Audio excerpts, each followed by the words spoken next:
Alright, how is it going, everybody? My young bloods, Crips. Probably shouldn't say that, but how about I would just say my fellow goat brethren that produce goat milk, obviously, because goat milk is the best milk. Who wouldn't agree? But anyways, this gameplay I go 34 in 10 or 34 and 7 or something like that with 10 caps. This was in a league play with my good friend Start STVRT. Met him at Dallas, good guy, but that's not what I was going to talk about today. Um, the topics of the discussion for today's video. Oh, and by the way, I know I haven't been really uh, posting a lot of content to my channel. I promise that will change. I know a lot of competitive COD players, at least, who say they will start getting on their quote unquote YouTube grind. Um, but I promise that I will try to keep up my uploads as frequently as possible to, build my YouTube channel. Because it's honestly something I'd really like to do. I'd like to jump in with both feet and not just a few toes. Really would like to expand my Twitch. I just broke 1,000 followers like a few weeks ago. I've been on and off streaming, not as much as I used to because of my job mainly, and just trying to find a team for Niagara. But I will get to that topic, the topic of Niagara, later in the commentary. I want to talk about this article that Ego posted or tweeted, or it was a.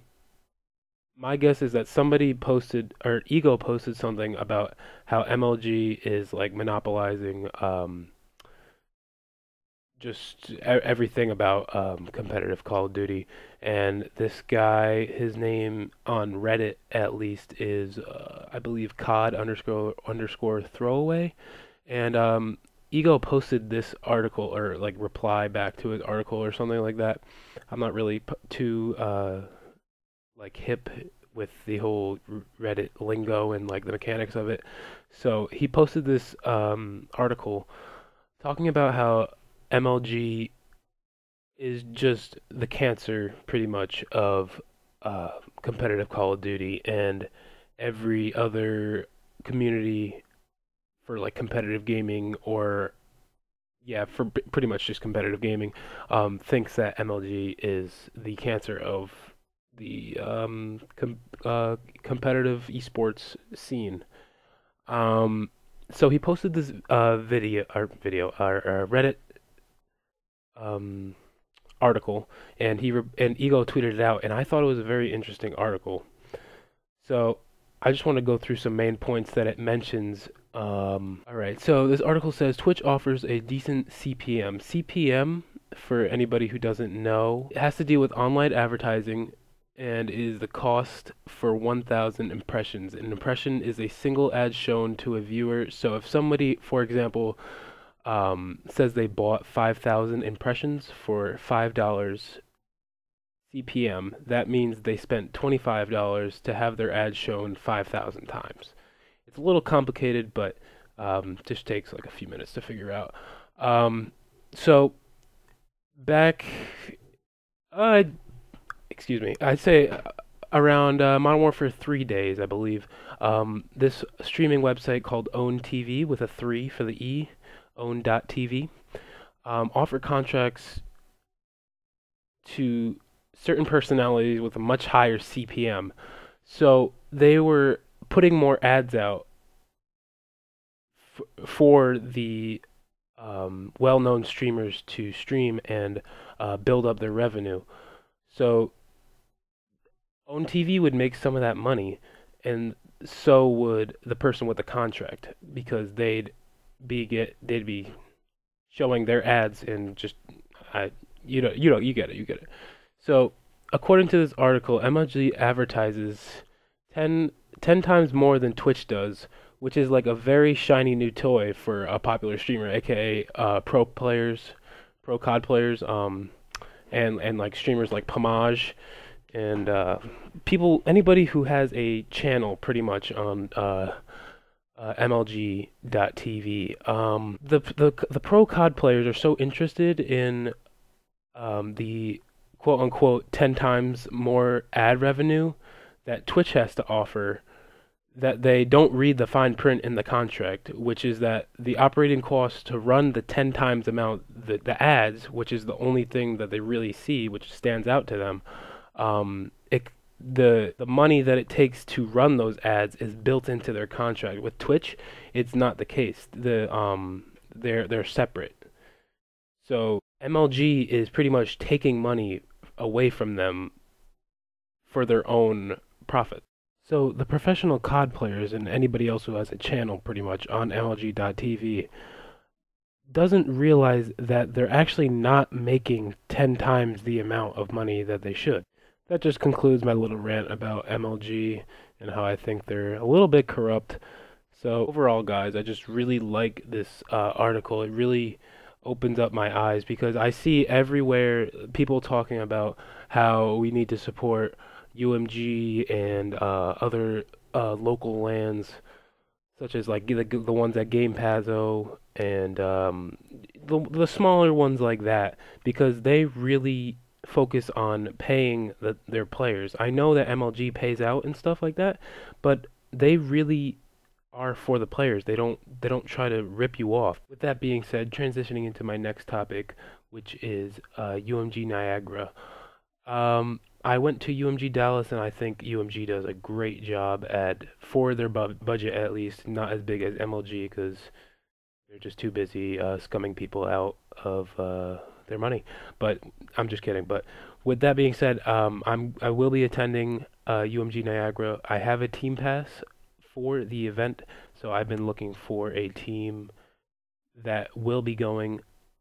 I have a team in mind that I've been running with for the past few days, so hopefully all falls through with them. Now for my post Niagara plans, whether I attend UGC Niagara or not, after the event or before the event, even if I'm not going to go, I'm probably going to end up selling my Xbox 360 and all the games and stuff so I can get an Xbox One, or my other option would be to get a gaming computer. So what if I were to get a gaming computer, I would really just play all types of games and really build my YouTube. And I'm kind of leaning towards this because competitive Call of Duty has really just taken up a huge chunk of my life, I'd say. Not really my whole life, but I mean like these growing years of being a teen and going through high school and stuff like that. And I really don't want that to just interfere with my real life, like my real future and my real life. I mean, some may say that Call of Duty is their future, like for pros and stuff, and some up and coming amateurs, but you can't always be the big guy on campus. You know what I mean? You have to be the undercover guy, the behind the scenes guy sometimes to make that same money, and that's perfectly okay. I'm fine with that. It doesn't really bother me. I'm not an egotistical person. I'm pretty down to earth, I'd say. So making that money and having that status of being a pro really isn't.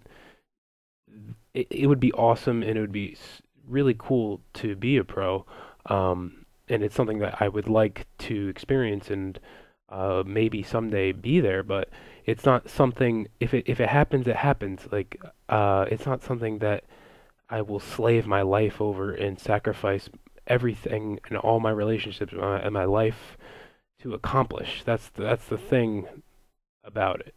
So if I don't go to Niagara, I'll sell my Xbox 360, get an Xbox One or a gaming computer. Um, yeah, so that's about it. Thanks for tuning in. I hope you guys can bear with me with my commentary. I stutter a little bit. I know I'm just trying to get used to making commentaries, but thanks for watching, guys. Be sure to tune in to my streams. I stream pretty much every day. Be on the lookout for more videos. I'll post everything that I mentioned in this video in the description below so you guys can check it out. Be sure to drop a like, comment, and subscribe. Let me know what you guys thought of this commentary. I thought it was one of my better ones, actually, even though I'm still trying to get used to it and stuff. So just let me know in the comments what you thought about the article, my UMG plans. Um, so yeah, follow me on Twitter, follow me on Twitch. I'll post them in the description. Be sure to like, comment, and subscribe. And until next time, guys, goodbye, my milk duds, and farewell. That was 33 and 4 with 12 caps. Let's go.